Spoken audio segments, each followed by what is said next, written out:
Bienvenidos a un nuevo video de la Cátedra de Lengua y Cultura Griegas del profesor Daniel Torres. Mi nombre es Caterina Stripeikis y en el día de hoy vamos a hacer una introducción general al tema dialectos griegos.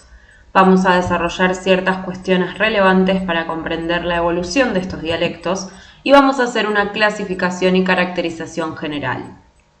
El estudio específico de los principales dialectos del griego antiguo y clásico en profundidad estará a cargo de mis colegas en videos posteriores. Sin más preámbulos, comencemos entonces con el video. Como todos ustedes quizás ya saben, el griego antiguo forma parte de la familia de las llamadas lenguas indoeuropeas, esto es, lenguas que se extendieron por Europa y Asia durante el segundo y el primer milenio antes de Cristo.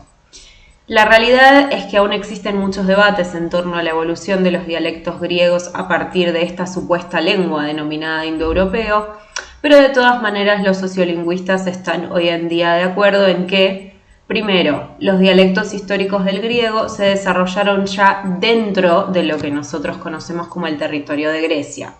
Y en segundo lugar, las diferencias dialectales surgieron, en líneas generales, producto de procesos de interacción y diferenciación determinados por la geografía y también por el contacto humano entre migrantes que hablaban, por un lado, un dialecto derivado del indoeuropeo y por otro, habitantes nativos del territorio griego.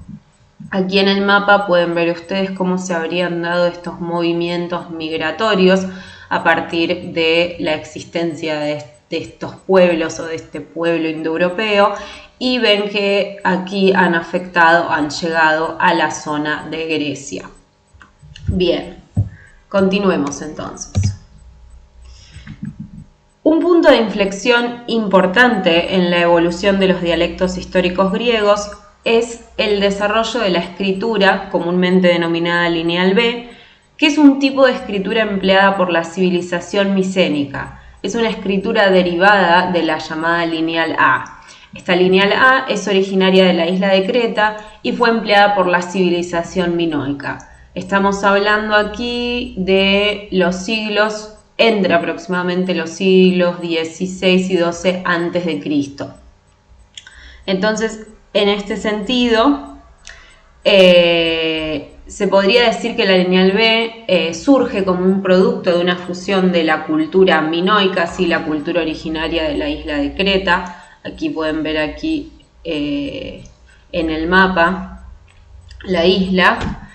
Entonces, fusión de la cultura minoica y de la cultura nativa, llamémosla helénica, llamémosla micénica, del sur y centro de la Grecia peninsular, es decir, de esta región de Grecia que pueden ver también aquí en el mapa.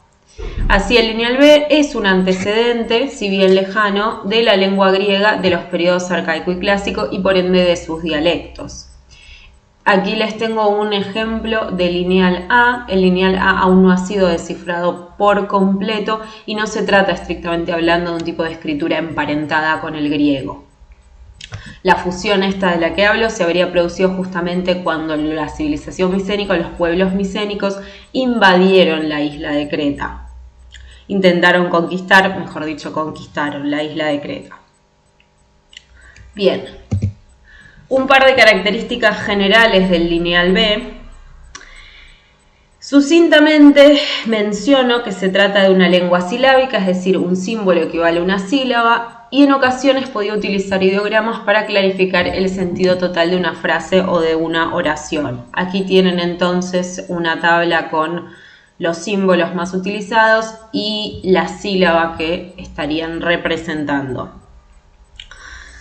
Los testimonios del lineal B que han llegado hasta nuestros días son en su mayoría tablillas de cera que contienen listas e inventarios de los palacios micénicos, y no se trata de obras literarias o de contenido ficcional, sino que se trata de algo muy pragmático y utilitario, ¿sí? Listas de ánforas de aceite, por ejemplo, cabezas de ganado, este tipo de cosas.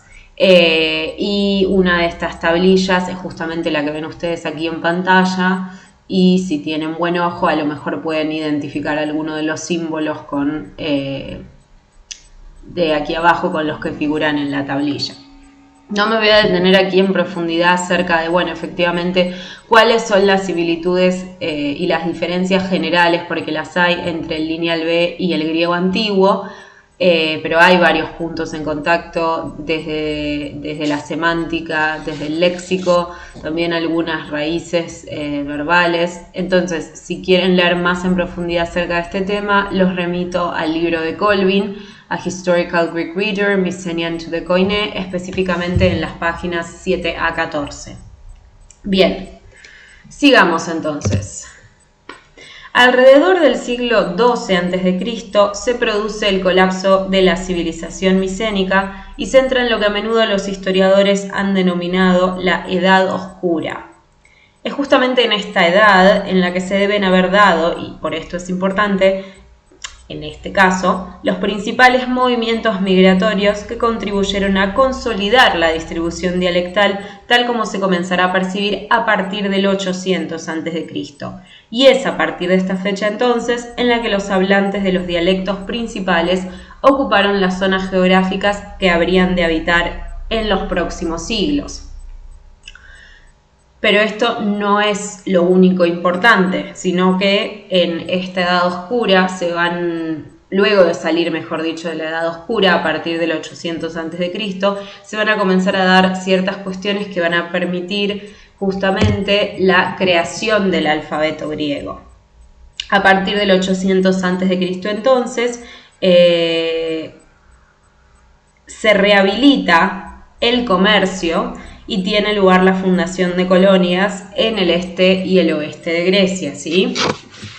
Y es justamente la renovación de estos contactos comerciales entre Grecia y otros pueblos, haciendo muy resumida la historia, la que da como resultado la creación del alfabeto griego a partir del alfabeto fenicio, con incorporación de vocales en el caso del griego y la eliminación y modificación de algunas letras que para los hablantes del griego eran percibidas como más o menos aptas dependiendo del caso. Tampoco me voy a detener en profundidad en este proceso, pero Colvin explica con más detalle algunos de estos cambios, sustituciones y equivalencias en las páginas 15 a 17 del libro que mencioné anteriormente. Lo que sí les dejo aquí es una tablita para que más o menos puedan darse una idea general de las equivalencias. Este es el alfabeto fenicio y este es el alfabeto griego. Yo diría alfabeto griego arcaico, ¿sí?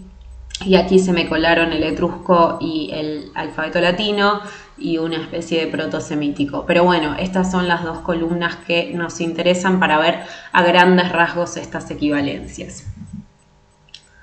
Bien, ¿qué sucede entonces después de la creación del alfabeto griego? El alfabeto griego es tomado y adaptado al habla y a la escritura local en las distintas regiones de Grecia, lo que da como resultado que se originen, en líneas generales, dos tipos de alfabeto, que comúnmente se conocen como el alfabeto azul u oriental y, por otro lado, el alfabeto rojo u occidental. Y existe también un grupo verde que se utiliza específicamente, o se utilizaba, mejor dicho, en las islas de Creta, Tera y Melos.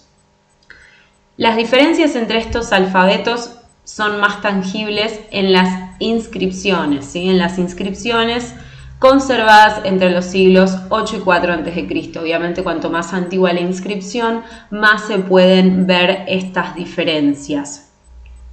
De nuevo, no me voy a detener a explicar en profundidad cuáles son las diferencias entre estos distintos alfabetos. Una guía útil está en la tabla que les traigo aquí al costado, ¿sí? Se trata de diferencias en las grafías y en los fonemas. Más que nada en las grafías, alfabetos verdes, alfabetos rojos, y aquí se hicieron una división entre un alfabeto azul oscuro y un alfabeto azul claro. Pero bueno, esto es como para darles un pantallazo nada más de las diferencias que podían existir y obviamente pueden leer en más detalle sobre esta cuestión nuevamente en el libro de Colvin, específicamente en las páginas 18 y 19.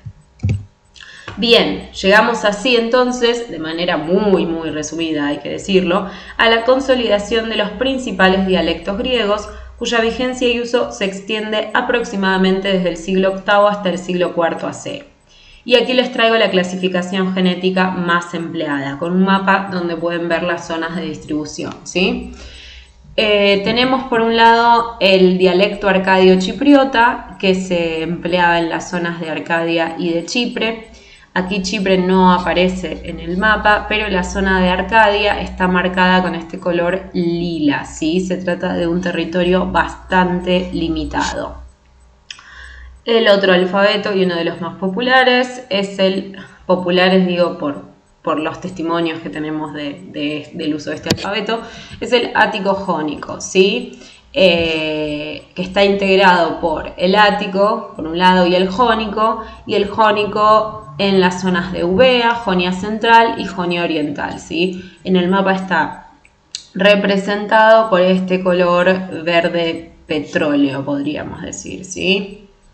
Bien, otro de los principales dialectos, uno de los más conocidos también, es el llamado eólico, que se extiende por las zonas de la isla de Lesbos. Esta aquí es la isla de Lesbos, no la marcaron, la zona de Tesalia y la zona de Beocia, ¿sí? Es muy común que uno, al pensar en el dialecto eólico, piense solamente en la isla de Lesbos, por ejemplo, en los poemas de Safo, pero se hablaba en otras zonas de Grecia, bastante también circunscriptas, como pueden ver por la distribución geográfica del mapa, así que guarda con eso. Después existe lo que se llama griego occidental, que comúnmente se confunde o se suele identificar con el dórico. Se trata en realidad de bastantes dialectos con características similares, pero bueno, típicamente lo identificamos con el dórico, y se hablaba, por ejemplo, en Laconia, en Mesenia, en la Sarónica, en la Argólide, sí, es todo lo que aquí está coloreado de amarillo. Y fíjense que hay varias zonas de interacción con el otro dialecto emparentado con el griego occidental, que sería el griego noroccidental, ¿sí? Aquí representado por el color verde, una especie de verde vómito, digamos, en las zonas de Focis, Locris, Acaya, Elis, la zona de Delfos, el santuario de Zeus de Dodona, ¿sí? Pero noten que estas líneas aquí están marcando, bueno, la cercanía y la interacción entre los dos tipos de dialectos. Y después les menciono así al pasar simplemente el panfilio, ¿sí? Un dialecto que, bueno, en este mapa ni siquiera figura y que es de difícil, desciframiento y también identificación. Si quieren leer más sobre el panfilio, también los remito una vez más al libro de Colvin. Bueno, en este video entonces hicimos una introducción al tema dialectos griegos. Desarrollamos ciertas cuestiones relevantes para comprender la evolución de estos dialectos, a saber, descendencia del indoeuropeo, influencia del lineal B micénico, migraciones de la época oscura y creación de alfabetos locales, y también procedimos a su clasificación y caracterización general durante los siglos 8 hasta 4 inclusive. Como les dije, en próximos videos mis colegas van a estudiar en profundidad las características de cada uno de los dialectos que les presenté hoy. Esto ha sido todo, les agradezco por la paciencia y les deseo una buena semana.